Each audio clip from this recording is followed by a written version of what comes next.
Before Monica went to bed, she looked outside her window and saw the moon. The moon looked so near. I wish I could play with the moon, thought Monica, and reached for it. Ah, memories. That was an excerpt from the first book I ever read, Papa, Please Get the Moon for Me. I read it before I even knew how to read. You see, when I was little, I was so enamored with this story that nearly every night I would ask one of my parents to read it to me. Before long, I was able to recite the entire children's book by heart. Now, keep in mind, at this time I had no idea how to read, but I wanted to so badly. The concept of these symbols on a page conveying a story or stirring up an emotion boggled my mind. And then I learned how to read, and for a time it was all I did. My best friend Harrison and I used to exchange the Harry Potter, Percy Jackson, and Michael Bay books and read them until they literally fell apart.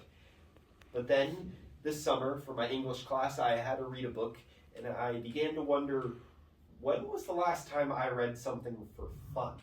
It had been years.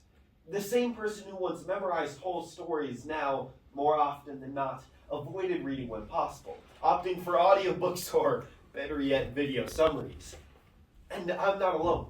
In a recent Scholastic survey of 2,000 students, only 52% of boys said they enjoyed reading over the summer. That's just not good enough. Much like the push in the last decade to include women in the fields of science, technology, engineering, and math, the same must be done for young boys to be included in the worlds of reading and literacy. Today, we'll go over the problem facing young boys, how we can overcome the gender reading gap, and ultimately why this is so important. Not just to those young men, but to society as a whole. But no matter how much Monica stretched, she could not reach the moon. Papa, said Monica to her father, please get the moon for me. Just like how Monica had a problem she needed to solve, we too must identify the problem facing these young boys. Simply put, young men across the globe are falling behind in the worlds of reading and literacy. For example, in a recent study from the results of the 2015 National Assessment of Educational Progress, or NAEP, girls scored higher than boys at every grade level examined. And this isn't some one-off of 2015 either. Since 1992, the first year of the NAEP, girls have scored significantly higher than boys at every age level. And the gap only grows as time passes, such that by 12th grade, over twice as many girls will be scoring advanced compared to boys. And this isn't some American-only problem either. It's global. According to Psychology Today, in every single one of the over 40 countries in which an international literacy test was conducted, 15-year-old boys scored significantly lower than their female counterparts every year since the year 2000. So Papa got a very long ladder, and he took it to the top of a very high mountain. He put the very long ladder on top of the very high mountain, and up he climbed. We too must find that figurative ladder to cross the very real gap many young boys find themselves in. As neuroscientist Lise Elliott explains, the brain is a unisex organ. So we're forced to ask ourselves, what's causing the gap? Dr. Schwaffenflügel and Dr. Flanagan-Knapp explain that in many circles, many boys see reading and enjoying learning as somehow not masculine, many seeing it as outright feminine. But what in our society leads to that line of thinking? Schwaffenflügel and Knapp say that much of it can be attributed to the lack of male reading role models in a young boy's life. For example, elementary school teachers are cornerstones to reading and learning comprehension, and most of them are female. Furthermore, many fathers do not read in the household for pleasure, likely stemming from the fact that they too struggled across the gap when they were young. This has a snowball effect of not only removing a male reading role model in the household, but also one at bedtime. Fathers are less likely to read to their sons, and thus that bond over reading that could have been formed never has a chance. The lack of male reading role models in schooling and, more importantly, in the household has a detrimental effect on a young boy's blossoming curiosity in reading. As it turns out, we all really do need that Papa to help us climb to the moon. But this is all in the beginning stages of reading development. Surely as time passes, these initial steps back can be overcome, right? Oh, not so fast. There's a well-recognized phenomenon in reading education called the Matthew effect. It states pretty simply, as the rich get richer, the poor get poorer. or in reading, when you start behind even just slightly, that gap will only grow as time passes. And it makes sense too. When was the last time you went out of your way to do something you know you aren't as good at, or that you just don't enjoy? The same thing happens to below average readers. They avoid reading, and those who excel read even more. The rich get richer, and the poor, well, they get poorer.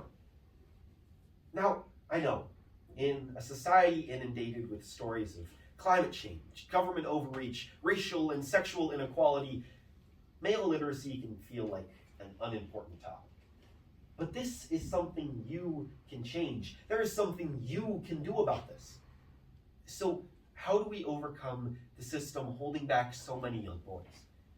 Well, the first step is to provide those male reading role models. Have fathers read to their sons. And if you don't have a child in the household to read to, volunteer at your local elementary.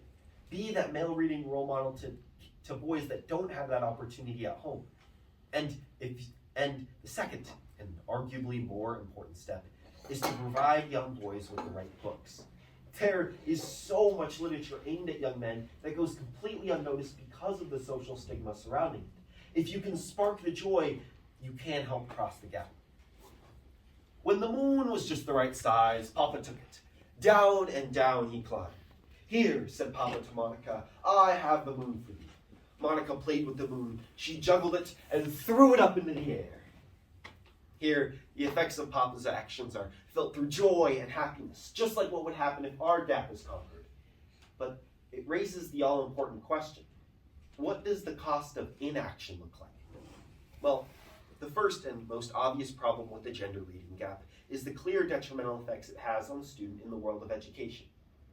Yes, a struggling reader may fall behind in their English class, but it goes a lot deeper than that. A student who falls behind early is also more likely to be absent, more likely to be disciplined at school, and more likely to drop out. And it goes beyond the everyday as well. According to the Children's Reading Foundation, a student who falls behind early is also on track to struggle in every class every single year, because over 85% of the entire curriculum is taught by reading. Reading is also an essential skill to nearly all adult employment, leading to those who fall behind early to be on track to be the nation's lowest income earners and least skilled citizens. As Ben Bernanke, a distinguished fellow at the Brookings Institute, explains, reading is also an essential skill to a healthy democracy, as those who read more are more informed and thus more active in the national conversation. Bernanke continues that those who fall behind early are also more likely to commit juvenile crime. And maybe this is why many states use their elementary school reading failure rates to predict future prison sizes. Yeah, prison. So clearly, something as seemingly inconsequential as falling behind the rest of your class in reading can have huge detrimental effects on the rest of your life. And the problem has to be addressed as soon as possible. But as Monica played with the moon, it kept getting smaller and smaller and smaller until it disappeared altogether.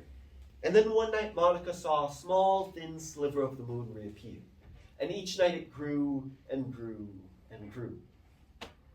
We too have the opportunity to grow our own figurative moon and let the light shine down on us. The opportunistic glow of reading has been lacking in young boys for far too long. We have to correct this broken system.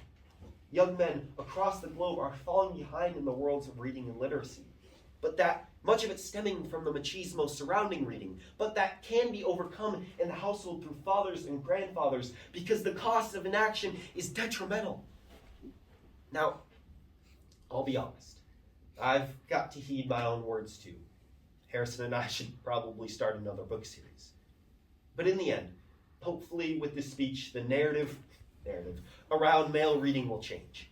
And hopefully one day, a young boy just like me who had that insatiable drive to read will never feel stifled and will find that reading really can take you to new heights, maybe even to the moon. Thank you.